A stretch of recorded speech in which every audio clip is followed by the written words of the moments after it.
Hello, everybody, and welcome to Nessie's Dead. We are your hosts, Spencer and Helen. Hello. Hello. So you have some true crime for us this evening, correct? I do. I'm going to bring us right back around to true crime, my specialty. That is your specialty. It is. It seems to be what I gravitate towards the most. Yeah, can't relate. I know. Well, you're better at other things than I am. So, for tonight's episode of Nessie's Dead, I do have a case that's got a lot of twists and turns, alleged hoaxes, and a lot of disbelief and ridicule towards the victims. And of course, like always, the police, they do a real good job ensuring the case is being solved. A+ here. Is it a solved case? It is solved. It is. But it's not correctly solved, perhaps? It is. Oh, like we know for sure. Yeah, we know for sure. Weird. Okay. Yeah, it's so different. Curious. Yeah. So I'm just gonna let you know. Okay. I think you will know this when I say it. Okay. So we will be discussing the case of Denise Huskins, also known as the Gone Girl case. Do you know this? Honestly, do you know it? I don't know. I don't think I do. I don't know the name. Gone Girl case. I know the term Gone Girl, but I've never heard of the Gone Girl case. Okay, now I'm a little bit excited. Yeah, I don't think I know it. Maybe we'll see as we get along. Still alive? Yeah. We'll see as we get along. So you've seen the movie Gone Girl, right?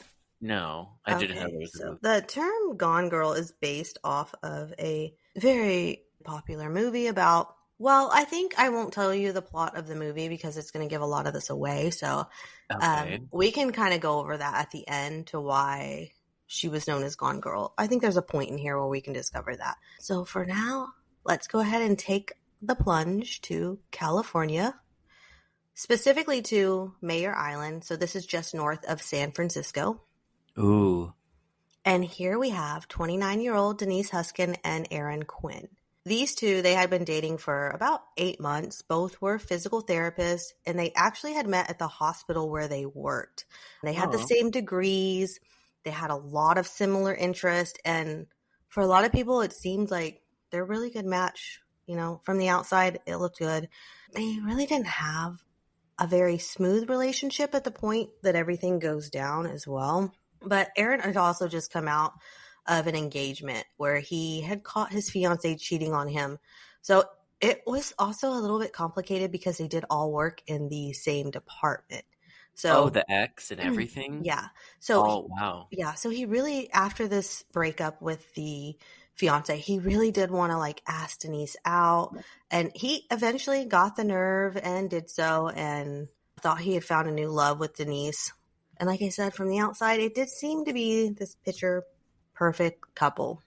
However, their lives would take a dramatic turn when the bizarre events that would unfold on March 23rd, 2015, between 3 a.m. and 5 a.m., Denise Huskins and her boyfriend Aaron were woke in the dead of night by what appeared to be a group of intruders wearing wetsuits with wearing like scuba gear? Yeah, like scuba gear. That is disgusting. That is scary. Terrifying. Now, they had flashlights, and they were saying, "Wake up, this is a robbery."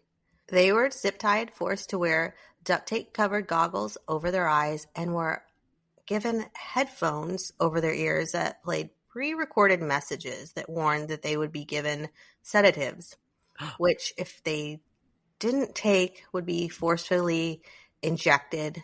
The intruder then told Denise that he was going to take her away for 48 hours before putting her in the trunk of Aaron's car and driving off. So that's a little summary of what happened to them. So we're going to get into a lot more detail.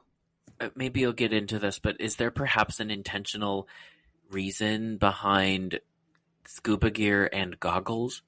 No, I don't think so. Or is that just coincidence? I think it's just weird. Obviously I don't like kidnapping, but all of that was really creepy. I don't like that. Oh yeah, it gets creepier.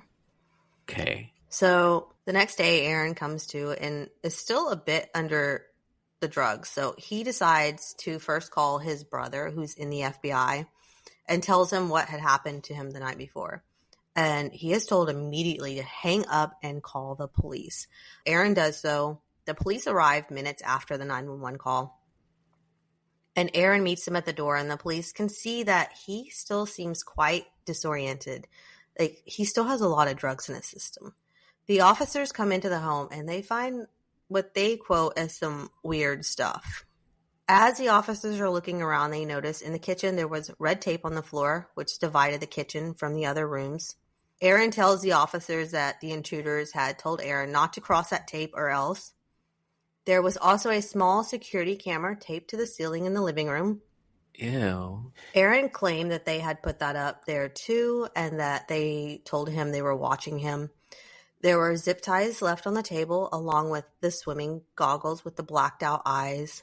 Upstairs, though, their room smelled like it had just been cleaned. The carpets upstairs also appeared to have been recently vacuumed. Like, you could see the lines. Wait. There was also I know this case. You do?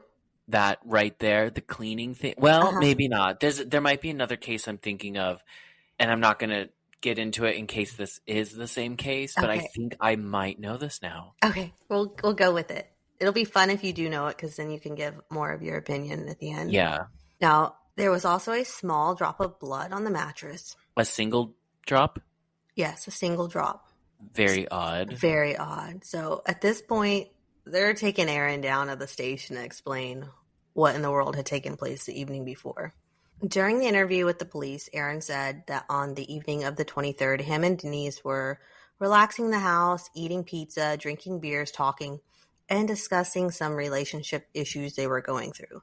So Denise had learned that Aaron had been reaching out to his ex-fiancée and texting her. Yeah. So, yeah. So it was a lot more of a confrontational night than a hang out and have fun night. Mm-hmm. However, at the end of the night, they did go to bed together at around 12 or 1 o'clock in the morning. And out of habit, he checked the doors like he always did, and they settled in for the night. Then at around 3 a.m., he says they woke up because they heard some very strange rustling noises outside.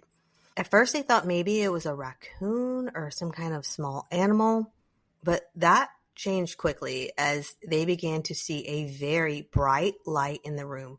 The walls were illuminated with this light.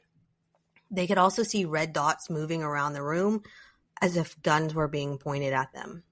They heard the sound of a stun gun and a man's voice, but the voice itself was very strange and seemed to be over-enunciating every single word very slowly, almost like a robot or using maybe a voice changer.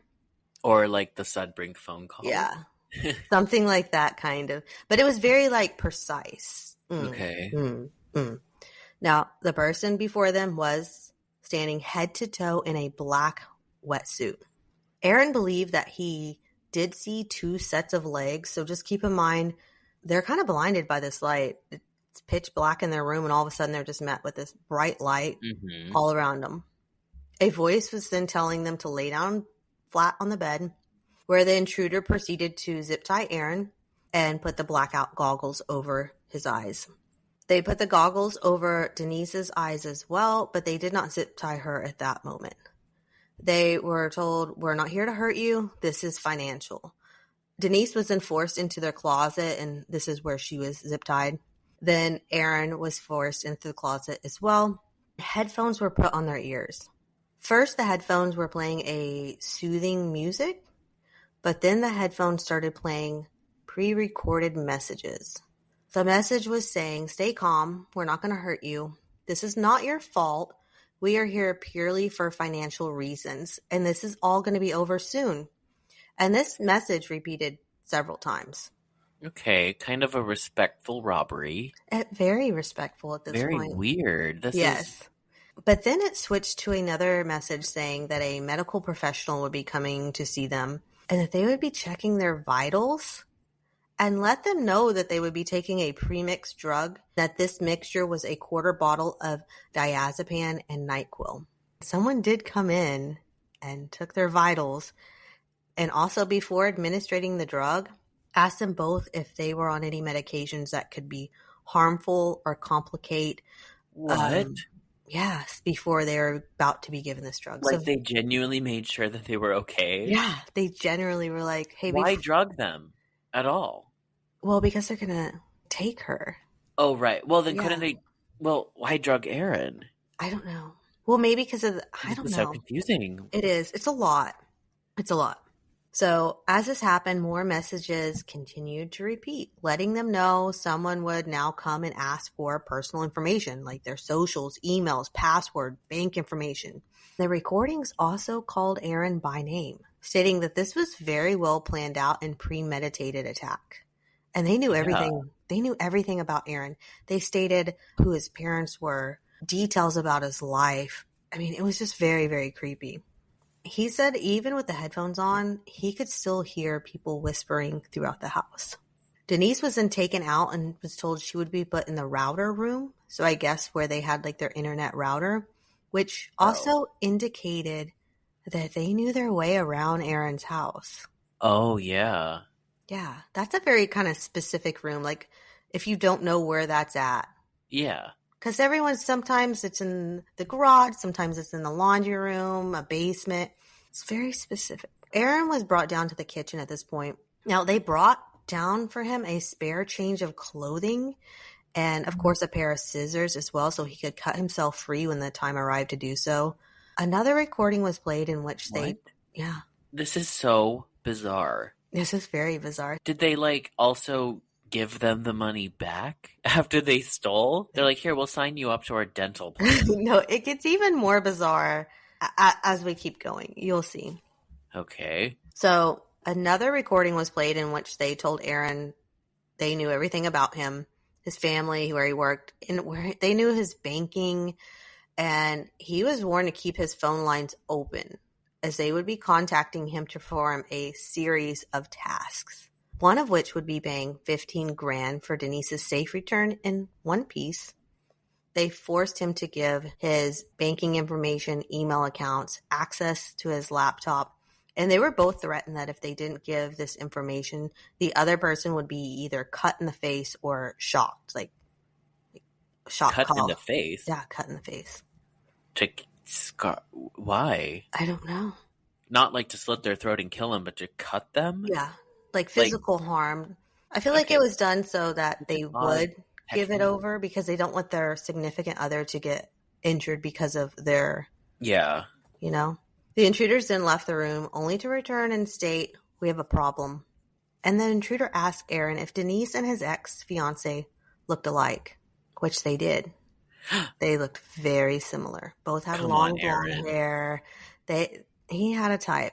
He could then hear two sets of footsteps and voices saying, we're doing contingency number 1 or contingency number 2. He couldn't hear the reply, but what he did hear is that they did decide to move forward.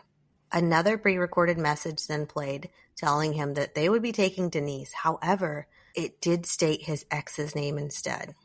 For 48 hours, they were going to take Denise and that he would pay them and these group would let her go. It also stated that this group was from the dark web and they collected financial debts and that they have been doing this for years all across the country and claim that they will follow Denise and Aaron for years to come. They will know if they tell anyone. So after all of this mess happens, of course, Aaron collapsed from the drugs and Denise, well, she was gone. Aaron remained in and out of consciousness for quite some time, like we said. When he woke, he finally cut himself free, realized that Denise, his car, and laptop were gone. On his phone, he sees an email from his own Comcast.com account to his Live.com account. The kidnappees had access to his emails, so they were using his own email addresses to contact him. In the email, they were requesting 2 payments of $8,500. Did he have that money? They didn't really make it very clear. It was very premeditated. Yeah. So if they knew about Aaron and I guess his ex and his family, they probably would have assumed, or they probably knew that he had the money, or they wouldn't have gone after him because they know him. Yeah, and I'm wondering if they assumed like his ex-fiance did seem wealthy. Maybe. Maybe. Well, yeah, I don't know. I know. It's all so odd. So they requested these two payments of $8,500. They told him that he needed to stay in the house and said that they were videotaping him and monitoring him and making sure that he did not contact anyone. Oh, so that they see that he called the cops. Yes. At this Well, point, well, I don't that know. is It if the doesn't security really. camera is real. Yeah, that's what I'm thinking as well. It could be just a scare tactic. Yeah, and I think it will make a little bit more sense as we get into this, especially towards the end. Now, he did have his phone and Denise's phone, and he was told he needed to text both of their workplaces and let them know they would not be making it into work that day. It's at this point he calls his brother and then he goes ahead and calls the police. He seemed to think that this was a pretty professional job. But also, he had the same questions we did, like why? They're not famous, they're not well known, they weren't really like wealthy, but it was very planned specifically for Aaron and his ex-fiance. Even Who though, he conveniently had been talking to again. yeah, but they didn't know that she hadn't been there for 6 months, so it That's just a wasn't, weird irony. yeah, it wasn't supposed to be them. The kidnappers had even shared during this that they had actually gotten wrong information and that they were looking for the fiance. This was Aaron's story to the police, and he described the events that had taken place that night to him and Denise, and now Denise is missing. The police, they saw quite a few red flags with what they had been told throughout the reporting. Yeah. There are a few that I've already picked up on my own. Yeah, so, I mean, men in scuba wear, the 10 hours before 911 was called, freshly cleaned upstairs, blood on the mattress. He had her One phone. drop. One drop of blood. One drop. He had her phone and his car was missing. Yeah, she was taken off in his car, which, not to say something like that wouldn't happen, because then I think it would kind of help someone get away a little bit easier. Mm-hmm. But it does look fishy. It does look bad. I mean, it's really not looking good for Aaron here. The police also interviewed him digging into his relationship. So he was honest. He let them know that indeed he had been talking to his ex while dating Denise, and she had found out. He let them know there was tension in the relationship as Denise had found the text messages saying he still cared about her and wanted to work things out with her again. It's already really not looking good for Aaron. Anytime it's that type of situation, it's not looking good. But after all these red flags, the police, they were not buying any of his story. Not about the break-in or the abduction. But Aaron continued to stick through this from long hours of police interrogations. Did his story stay pretty straight? His story stayed the same. Okay, that's good. That's a good sign. The police, however, said, quote, "Listen to me. There ain't no frogmen come into your house. Nobody dressed in wetsuits or that. It didn't happen. I don't think this happened intentionally. I think something happened accidentally. And you got to the point where you've reacted the way you did, and you had to come up with this story." End quote. Okay. Then they started questioning him, asking him if he had watched the Lacey Peterson case, and stated if you did, you would look at that dude and say he's a lying son of a bitch, saying that is how people are going to look at him, stating that it wasn't Frogman, it's you, the guy I've been sitting here talking to tonight. They threatened him, saying, I'm going to pull all the puzzle pieces together and figure out how do I make it so you look like a monster. For Aaron, as you can guess, the interrogation wasn't going well. Not at all. It seemed like the police had already had their suspect and no doubts in their mind, even stating that they aren't looking for an alive Denise. They're looking for a dead Denise. Okay. I mean, I get where they're coming from, but it's kind of the same story we talk about all the time. Like, they can't just pick one side to pursue only. Yeah. If something else comes up, you have to follow that. You can't just be like, it's path Solved. A only, because sometimes sticking to path A is what's going to keep it from being solved, because really you got to find path like E or something. Yeah. So, I mean, obviously in this case, it's It's very Very fishy, but you weird. should still be looking into other things. So also Aaron was given a polygraph test during this interrogation, and he was told flat out that he failed the test miserably and that the results were not anywhere close to being the truth. Well, he was probably nervous. Yes, he's been in there for hours. I think he was in there for like a full day at this point. Exhausted. He just been supposedly through a lot of trauma. And drugged. Drugged. Still probably coming back to life on a lot of different levels. I think I would fail a polygraph even knowing I'm innocent for something because I would get too nervous and I would just fail it because they're like not reliable in any sense. Oh, no. Now, they even had Aaron's brother come in, the FBI agent, hoping that they would be able to get a confession out of him this way. Again, he continues to stick to his story. Now, during all this, they were searching for Denise, but they were not searching for her alive. They were out in boats and on the ground with cadaver dogs. The media at this point was reporting the search as a possible ransom, but in a very tone, like, is it? Aaron was eventually, of course, released from police. They didn't have anything on him, and his car was found at the Apartments for Veterans Affairs, but there was no evidence found within the car. So, like not even her DNA in the trunk? No evidence was found in the car. From this start, it does seem like your classic case of boyfriend or husband kills their significant other and reports them missing. Especially with this story. But also to me, it's very outlandish of a story if you're going to set something like this up. Yeah. The outlandishness is part of what makes it hard to believe, though. Yeah. But also that it's like that outlandishness might be why it's hard to actually solve because the people who did it are actually really good at getting away with it because of how crazy it is. Perhaps. And because they're kind of nice about it, considering everything. Perhaps. We'll see. So, now, this is where things start to get interesting. An email was sent from Aaron's email account, the @live.com, with the subject Denise Huskins. And this email was sent to Henry Lee, who at the time was a reporter for the San Francisco Chronicle. This email contained a voice recording on it. In this voice recording, you can hear Denise. She says, quote, "Okay, my name is Denise Huskins. I'm kidnapped. Otherwise, I'm fine. My first concert was with Bethany and her mom to Blink-182 in Bad Religion. Earlier today, there was a plane crash in the Alps. 150 people died." So just pretty much letting people know, like, this is exactly who I am, and also giving relevance to the time when it was recorded. So this information was, of course, passed directly to the police. So now they actually have proof that Denise is in fact alive, or at least at the point of that recording, which would have been the day before.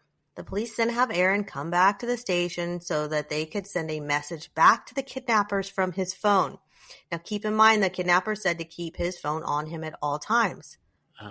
So during this time, the police hadn't even investigated his phone. They put it on airplane mode and set it aside. They think he's the main suspect, but they don't check the phone. Yeah, the phone is going to have so much evidence. I should be cops. I know. We should. God bless us. So the phone on airplane mode, it's not receiving any text, phone calls. And when he was given back his phone, it just blew up with messages from the kidnappers. What really gets me, though, is if they did think it was him, wouldn't they check like his GPS on the phone? Wouldn't they check his outgoing messages, where he was pinging? It just seems... that's why I'm saying we could be cops. I know. I'm just so baffled. Everybody's just studying the Gainesville Police Department, and they're like, that's who we want to be. The police, they, of course, didn't look at the phone because they said they had not believed that any of this was real. So even though they thought he was lying, like I said, they didn't look at any of this key evidence. The next morning, on March 25th, Denise reappeared alive and well. She was dropped off by the kidnappers in Huntington Beach, right by her mother's house.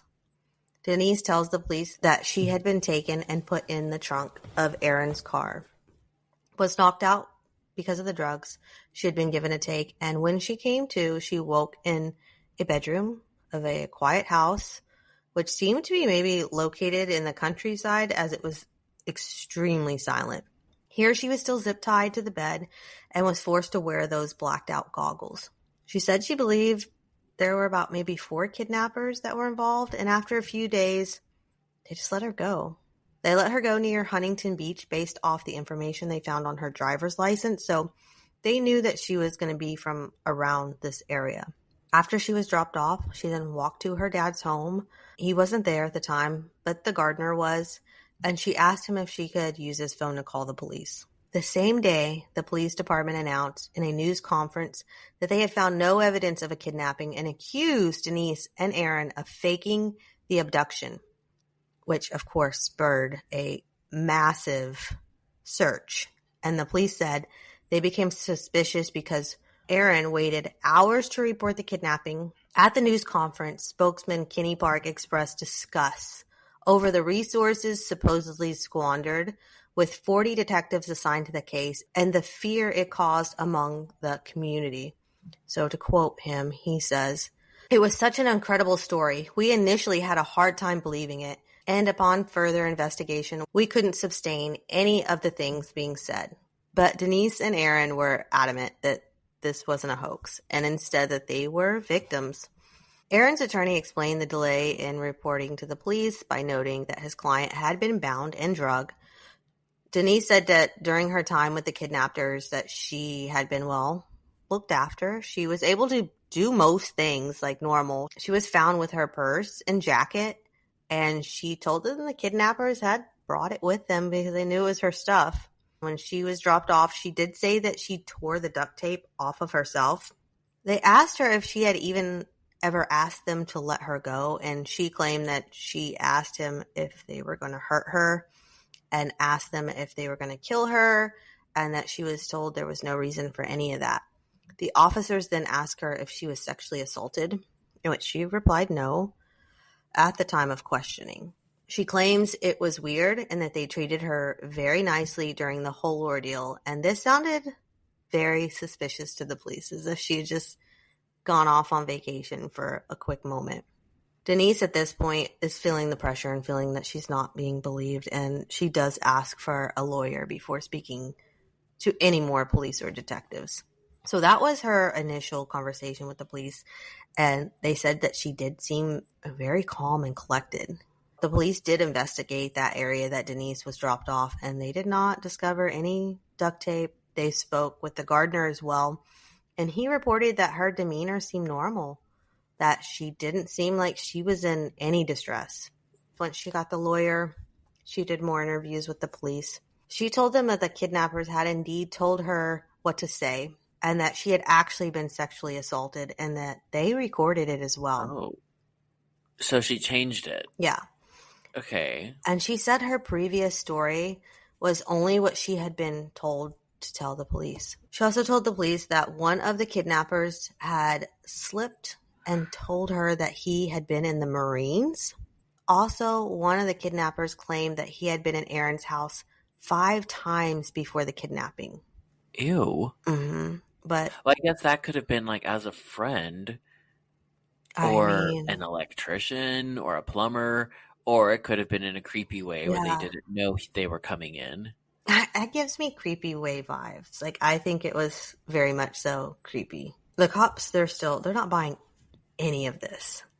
And they actually tried to offer immunity to whomever told them what really took place first. The media hearing the statements from the police stating that they would no longer be referring to them as victims or witnesses, stating that Denise and Aaron, they owed the community an apology and that they would be pressing criminal charges on the couple.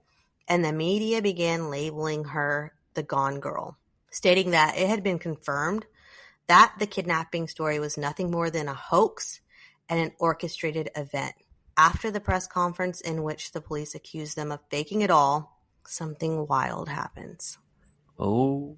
The original guy who got the voice recording of Denise, Henry Lee, this time he gets another email. It's addressed from Huskins-Kidnapping@hotmail.com. Okay. Yeah. An email from individuals claiming to be Denise Huskins' kidnappers, demanding the police apologize for calling the ordeal a hoax. The individuals who claim to have been abducted Huskins from her boyfriend in Mayor Island home on March 23rd. The email was also more elaborate and even threatening. In it, the alleged kidnappers said that they are very upset with the police for calling the ordeal a hoax last week. That is so weird. That is. And That is nuts. I'm going to read this off for you as well. So Key. it is odd. It's quite lengthy, but it's odd. So this is what the email said. So, quote, "We are a group of what I suppose you would call a group of professional thieves. Though we have not been doing it that long and don't identify ourselves as such. We are more than 2 and fewer than 8 in number. All of us hold at least bachelor's degrees, including from your alma mater. Miss Denise Huskins was absolutely kidnapped. We did it. We will provide incontrollable proof of that, and the Chronicle will break it. We will not turn ourselves in, nor reveal our identities. Even after we come out, we don't think there will be any link allowing the police to identify us. But it's still a risk. And as things stand now, we could apparently get away with anything. We would rather take the chance of revealing the truth than live in a world where someone like Denise Huskins is victimized again and again." What? Yeah. "We have no prior link to Miss Huskins and did not know who she was until the night of the operation.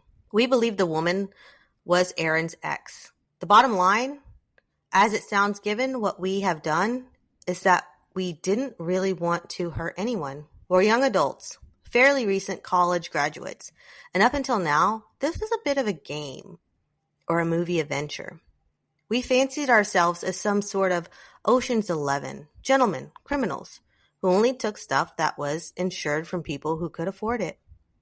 The horrifying reality of what we have become and what we did and what we are doing did not set in until being confronted directly with Denise Huskins' suffering and humanity. We now feel like the pieces of shit we have become. And though we don't have the courage to turn ourselves in and spend the rest of our lives in prison, we will not stand by and see the lives of a really good person being ruined." End quote. Okay. It's Okay. I don't think I have anything to say because I'm confused. It's very odd. So after this, 2 days later, the kidnappers sent another email, which is over 10,000 words. I will not be reading that one all the way through. We will not be covering that from front to back. But basically, again, it was stating it's not a hoax. They did put in some facts and provide some information that only the kidnappers themselves would know. They talked about how they were just bored of their normal day-to-day and just decided to become this little secret gang that robbed cars, did home invasions, and claimed that they prevented crimes as well, that they just wanted to try kidnapping. They explained how they broke in and how they tried to make Denise and Aaron as comfortable as possible, and even set photos of proof showing the fake guns and other items that Denise and Aaron had said that these kidnappers had. They ended this long 10,000-word email by stating, "May God have mercy on us. We expect none from you." So even after all of this, the police were still not taking it seriously. They're still saying this is a hoax, and they were convinced that Denise and Aaron were making these letters themselves and sending them to the press, and that these letters were indeed fake as well. And the media was still showcasing Denise in the worst way.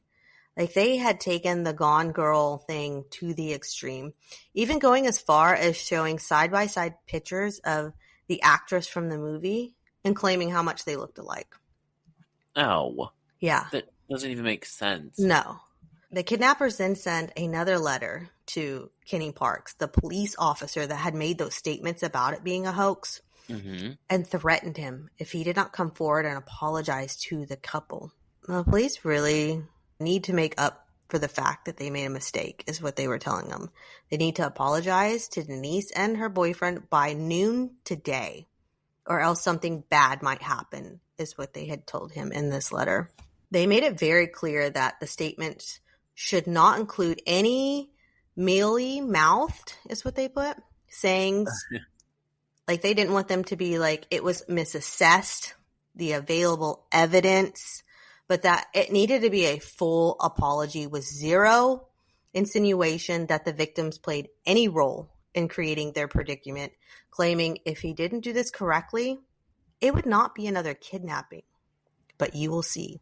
Now, the next day, another email comes in to Parks apologizing for the ultimatum, but still stating he needs to apologize. So these guys are very like... They're so wishy-washy. Yeah. We're so sorry. We're not going to admit to it or tell you who we are, but we're terrible and we're so sorry. But then they're like, but you need to apologize or we're going to do something worse than a kidnapping. What? And then they're like, we're so sorry we threatened you like that. Do they like flip again? So now that's kind of where that sits right there. Now, 3 months later, there was a home invasion in Dublin, California, from a 60-year-old and a 52-year-old wife and husband. They were woke up at 3 a.m. by someone with a bright flashlight in their bedrooms with laser pointers. Oh. And their 22-year-old daughter was asleep in the room next to them, and they were told that she is fine and unharmed. They were told exactly as Denise and Aaron to lay on their stomachs and put their hands behind their backs. But before they could be tied up, the husband, he fought back.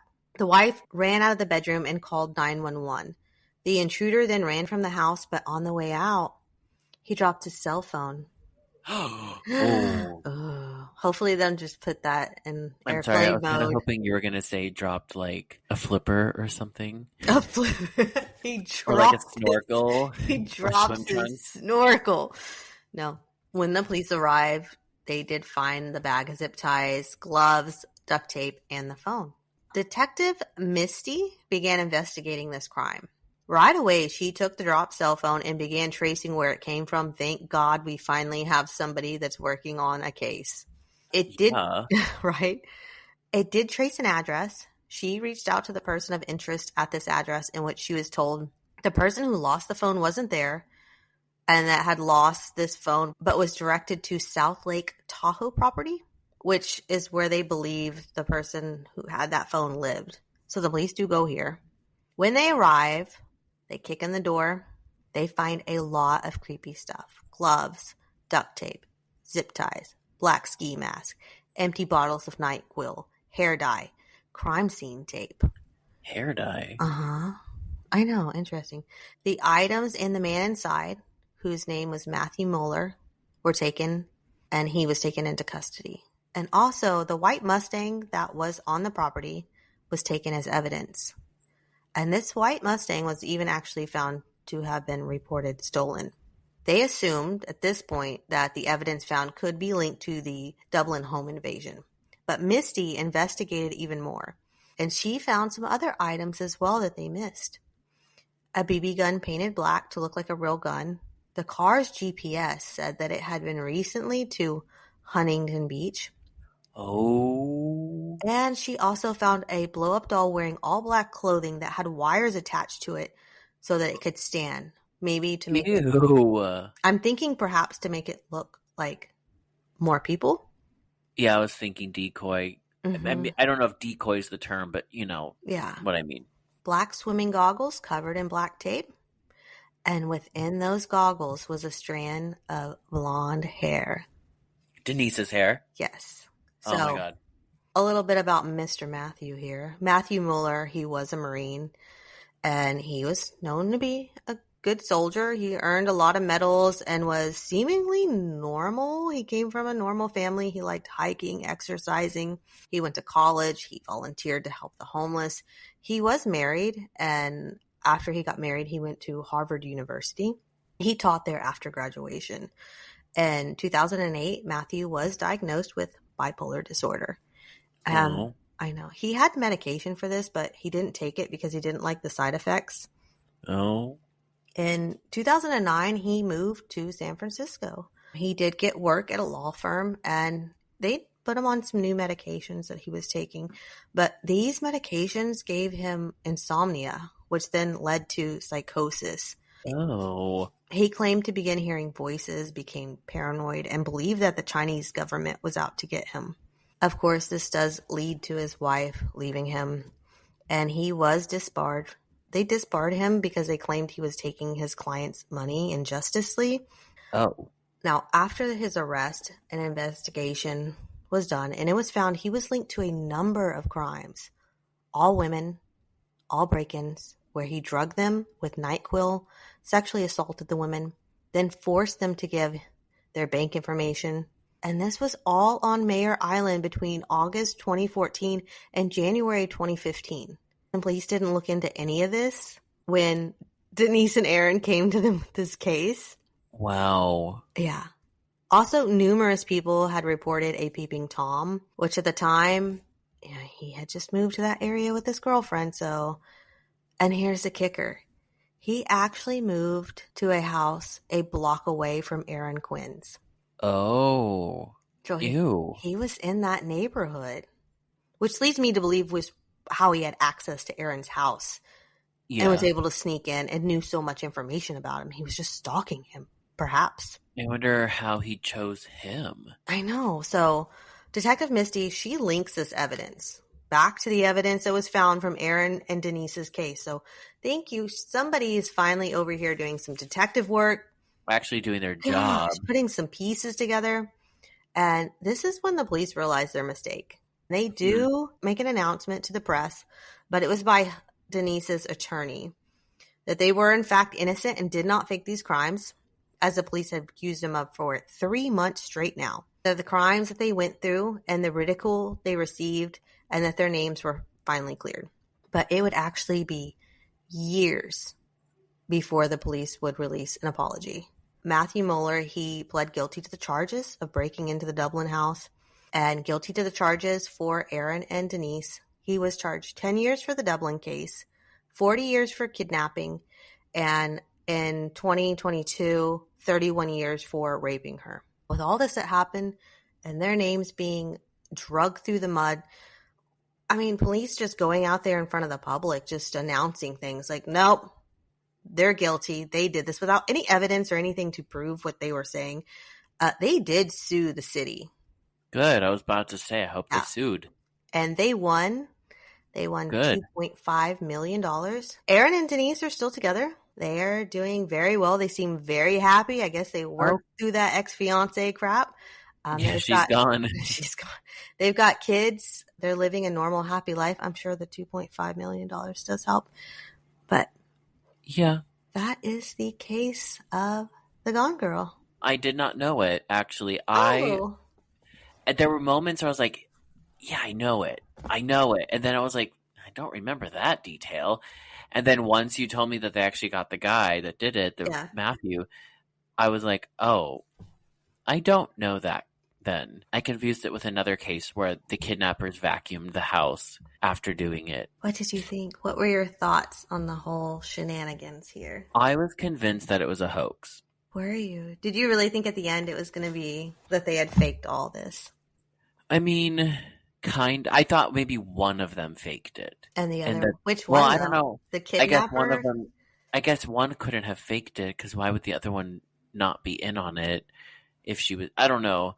But I'm glad that they came out all against the cops and everything. Yeah. And it's really odd because this Matthew Mueller never really gives any additional information of if it was just him or a team of people. So we don't know. I think it was more than one person personally. I do too. Just because everyone seemed to be like, yeah, he didn't work alone. And it's like 2 against 1. But then he breaks into that other couple's home and the husband fights him off, but the husband fights just him off. Yeah.